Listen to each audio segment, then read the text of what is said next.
की कहले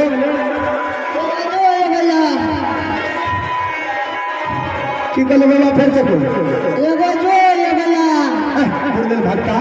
एगो जो एगो अगर की बात है अकर मतलब जे ठीक भाग दी जो अच्छा जे नहीं ठीक बतैया